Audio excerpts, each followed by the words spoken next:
ETF index mutual funds నేర్చుకుని stock మార్కెట్లో రాణించాలనుకుంటున్నారా? వెంటనే ఈ నెంబర్కి కాల్ చేయండి. నమస్తే రమగారు. నమస్తే జయ. రమగారు, మనం తలచిన కార్యాలు వెంటనే జరగాలంటే ఏం చేయాలి? నాకు కామెంట్స్లో వచ్చిన ప్రశ్న అనమాట ఇది. చాలామంది అడుగుతున్నారండి, మేము ఏదైనా ఒక పని అనుకుంటున్నాం, అది వెంటనే జరగాలంటే ఏం చేయాలి? రమగారితో చెప్పించండి. ఏం చెప్తారు? ఏమైనా పూజలు చేయాలా, లేకపోతే ఇంకేమైనా చేయాలా? ఇలాంటి ప్రశ్నలు చాలా ఉన్నాయండి. అంటే కాదు జయ, ఏవో తంత్రాలు, ఫలానా తంత్రం, ఈ తంత్రం చేస్తే మనం అనుకున్న పని అనుకున్నట్టు అయిపోతుంది, ఇలాంటివి మనకి చాలా చోట్ల కనపడతాయి. మీరు అనుకున్న పని అయిపోవాలంటే ఇది చదువుకోండి, ఈ రావి చెట్టుకి పాలు పోయండి, వేప చెట్టుకి నీళ్లు పోయండి, అది చేయండి, వాకిట్లో పాలు చుక్కలు పోయండి. వీటన్నిటిని నేను కాదంటల్లా, అవేవో జరుగుతాయేమో, అవి చూసి నేను కూడా ఏదైనా విచిత్రమైన చెప్పేస్తానేమో అనుకుంటారు. ఇప్పుడు నాకు కూడా అలాగే తలచిన పనులు ఉంటాయి, నేను కూడా అనుకుంటా. నేనేం చేస్తానో చెప్తా. థ్యాంక్స్ రమగారు, చెప్పేసేయండి. నేనేం చేస్తాను, ముందు పాజిబిలిటీ ఆలోచిస్తా. అసలు ఇది అవుతుందా? అవ్వనంత ట్రికీగా ఉండే వ్యవహారాన్ని నేను పెట్టుకోను. ఏదైనా ఒకటి చెయ్యాలి. ఇప్పుడు నేను నేర్చుకోవాలి అనుకున్నాను అనుకో, ఒక శ్లోకం, స్తోత్రం 30 శ్లోకాలు ఉన్నాయి అందులో, గడగడ చదివితే రాదు. ఒక్కో శ్లోకము నేర్చుకుంటా. రోజుకు 2 శ్లోకాలు పెట్టుకుని ఆ 2 తరో అయ్యి తర్వాత 3, 4లోకి వెళ్తా. ఏదైనా ఒక పని, ఏదైనా ఒక బజార్ వెళ్ళటం, ఓ ఊరు వెళ్ళటం, ఒకటి కొనుక్కోవటం, ఎవరితోటైనా ఒక విషయం గురించి మాట్లాడటం, ఓ పెళ్లి సంబంధం కదపటం, ఓ బిజినెస్గా స్టార్ట్ చేసుకోవటం, ఇలాంటివి ఏదైనా మొదట పాజిబిలిటీ, అసలు ఎంతవరకు సాధ్యం అనేది ఇది అవుతుందా అని. ఎప్పుడైనా మన తలచిన పనిలో మనం తలుస్తామో అందులో ఇంకా వేరే పీపుల్ ఇన్వాల్వ్ అయి ఉన్నారా అనేది చూడాలి మొదట. ఇప్పుడు నేనే బజార్ వెళ్ళటం అనుకో, నేను ఒకదాన్ని కాళ్ళు చేతులు ఆడిస్తే వెళ్ళిపోతా. నేనే నేర్చుకోవడం అయితే నేనే కాళ్ళు చేతిలో నోరో ఆడిస్తే చేసేస్తా. ఇప్పుడు నేను బజార్ వెళ్ళి నిన్ను గలవాలి, నువ్వు అక్కడ ఉండాలి కాదు? అంతేగా. నిన్ను, మీ అమ్మగారిని, మీ అక్కయ్యని, మీ మామయ్యని కూడా గలవాలి. ఈ 5గురు అక్కడ ఉండాలి కదా.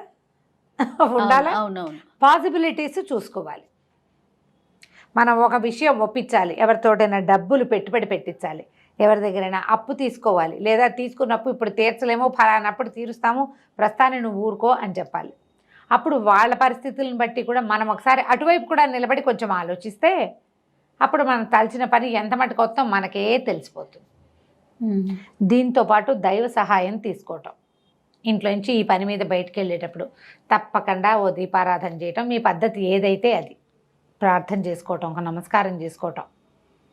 ఇంట్లో దేవుడికి మన కష్టం, మన ఇబ్బంది, దేవుడా ఈ పని మీద వెళ్తున్నాను, దీన్ని సజావుగా చెయ్యి అని చెప్పటం.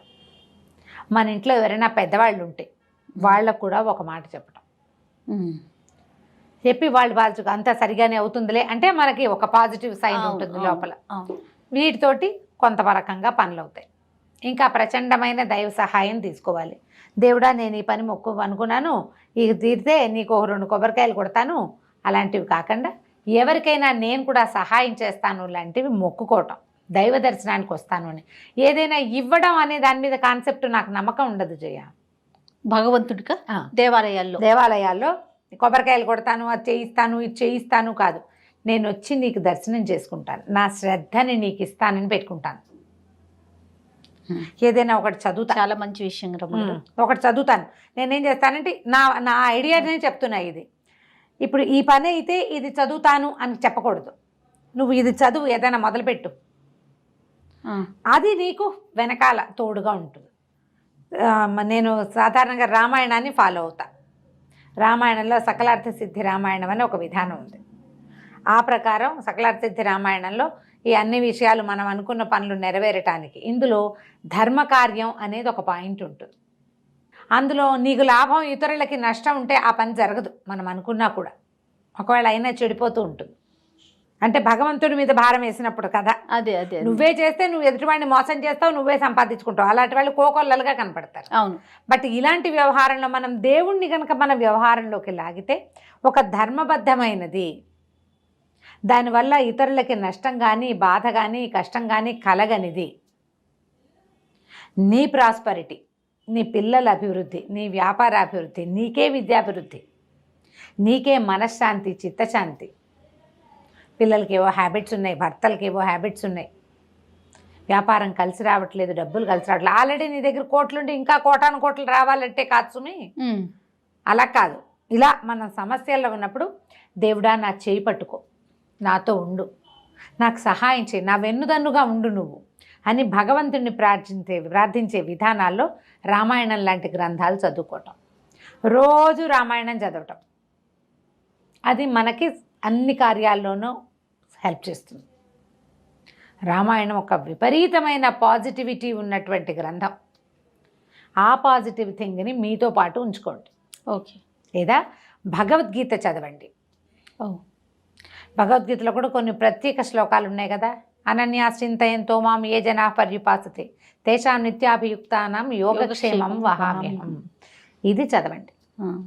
పరిత్రాణాయ సాధూనాం వినాశాయ చ దుష్కృతాం ధర్మ సంస్థాపనార్థాయ సంభవామి యుగే యుగే. ధర్మం కోసం భగవంతుడు పుడతాను, ప్రతి యుగంలోనూ పుడతానన్నాడు. నమ్మితే అతను మీ వెనకాల ఉంటాడు అంతే. ఓవేళ పని అవ్వకపోతే దేవుణ్ణి తిట్టద్దు, ప్రయత్నాన్ని తిట్టుకోండి, ప్రయత్నాన్ని సరిచేయండి. ప్రయత్న లోపాన్ని గుర్తించుకోవాలి. మనం సరిగా చేయలా, ఎక్కడో సరిగ్గా చేసాం, మనం తప్పు చేసాం. లేదా ఎదుటివాడు పాజిటివ్గా లేడు, వాడు పాజిటివ్గా ఉండాలని కోరుకోవటం మొదలుపెట్టండి. మీరు ఏం జరిగినా మనం మంచిగా అనుకో. ఇవాళకి ఆగింది, ఓకే, రేపు జరుగుతుందేమో. నువ్వు భగవంతుడి మీద విశ్వాసం ఉంటే పనులు అవుతాయి, మీ మీద మీకు విశ్వాసం ఉంటే పనులు అవుతాయి. మీరు ఎంత పాజిటివ్గా ఉంటే అంత పాజిటివ్గా పని అవుతుంది. ఓకే. ఏది ఎంత ట్రై చేసినా అవ్వట్లేదు, అది మనది కాదు, ఇది మనది కాదని మానేయండి, కొత్తది మొదలు పెట్టండి, హాయిగా ఉంటుంది. ఇప్పుడు ఇందులో చూడు, నెగిటివిటీకి తావు లేదు, నిరాశకి తావు లేదు, మీకు కుంగుబాటు రాదు, మీ ప్రెషర్ మీ వాతావరణం మీద పడదు, హాయిగా ఉంటుంది. నేనైతే ఖచ్చితంగా దీన్ని ఫాలో అవుతాను జయ. ఇది మొన్నటి దాకా చెప్తున్నా ఏం చేశాను. అయోధ్యకాండలో మొదటి 2 సర్గలు శ్రీరామ గుణవర్ణనం చదివేదాన్ని. ఇప్పుడు పరశురామ పరాజయం చదువుతున్నాను. ఓకే. ఓ 30 రోజులు, ఓ 40 రోజులు అలా పెట్టుకుంటాను నేను. అది అయిపోయింది, ఇది స్టార్ట్ చేస్తా. బాగుంది. చేస్తూనే ఉంటాం, అది నడుస్తూ ఉంటుంది. తర్వాత దీంతో పాటు నాకు పాజిటివ్గా అనిపించేది ఏంటంటే పంచాయుధ స్తోత్రం అనే ఒక స్తోత్రం ఉంది. విష్ణువుకి సంబంధించింది. ఇది అన్ని పనులు అని కాదు, ఏదో పని మీద వెళ్తున్నాము, ఏదో ఇబ్బంది వచ్చింది, పిల్లలు ఎక్కడైనా ఇరుక్కున్నారు రాలేదు, మనవాళ్లే ఎక్కడైనా ఉండిపోయారు రాలేదు, వాళ్ళకి అక్కడ పని ఒక బాధపడుతున్నారు. అలాంటప్పుడు మనకి సహాయం కోసం పంచాయత స్తోత్రాన్ని తీసుకోవచ్చు, చాలా సహాయం చేస్తుంది. అది ఎట్లా చేయాలంటే ఊరికే ఒకసారి కాకుండా 5 times 5 సార్లు విష్ణువు యొక్క 5 ఆయుధాలకి సంబంధించిన స్తోత్రం. శంఖం, చక్రం, గద, ఖడ్గము, ధనస్సు, ఈ 5 ఆయుధాలు ఉంటాయి ఆయనకి. శంఖచక్రాలు పట్టుకుంటాడు, మనకు కనపడుతుంటాడు. గద నిలబెట్టినట్టుగా సత్యనారాయణ స్వామి పటాల్లో కనిపిస్తుంది కదా. అవునండి. ఖడ్గము నందకం అనే ఖడ్గము, శార్ంగం అనే ధనస్సు, కౌమోదకి గద పేరు.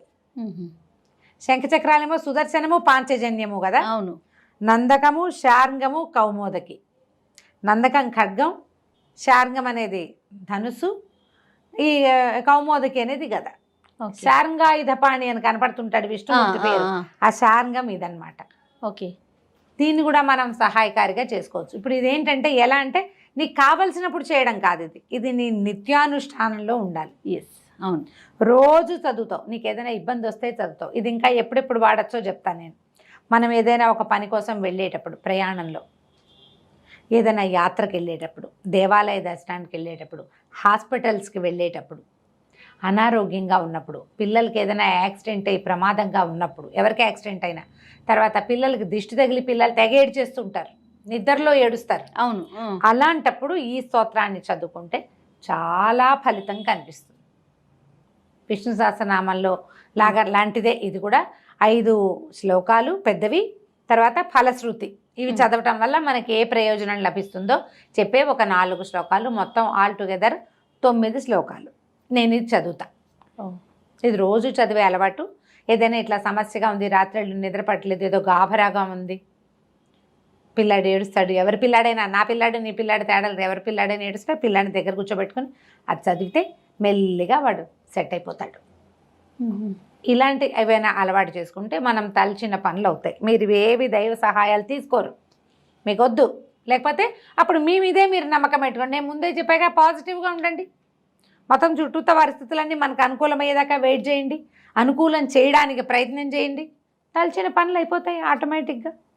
ట్రై చేయాలి కదా, ఖచ్చితంగా ప్రయత్నం అయితే ఉండాలి కదండి. ప్రయత్నం ఉండాలి కదా.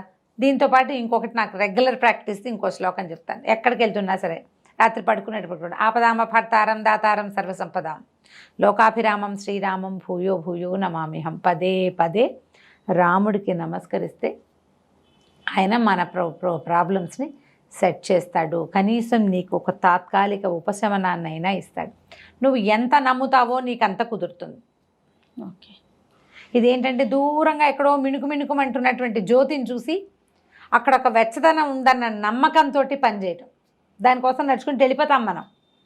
అక్కడ వెలుగు ఉందని, ఆ వెలుగే ఇట్లా భగవంతుడి స్వరూపం. మనం ఏదైనా ఒకటి పెట్టుకుంటే హాయిగా అవుతుంది. నీకు చేయలేదనుకో, ఇప్పుడు క్రియలు కాదు ఇవి, మనమే చేసుకునేది. అవును, ఫలానా చెట్టు ఫలానా ఆకు పువ్వు ఏమీ లేదు. నీ నోరు నీ బుద్ధి, నువ్వే చదువుకుంటావు. పిల్లలకి నేర్పించండి, హాయిగా ఉంటుంది. నాన్న చదువుకో, రోజువారీ చదువుకుంటూ ఉండు. చదివితే ఉపయోగం ఉందా లేదా అని ఆలోచించకుండా అలవాటు చేసుకుంటే ఖచ్చితంగా ఆ శ్లోకాల వల్ల ఉపయోగం ఉంటుంది మనకి. తప్పకుండా రమ్మ గారు. నమస్తే. నమస్తే.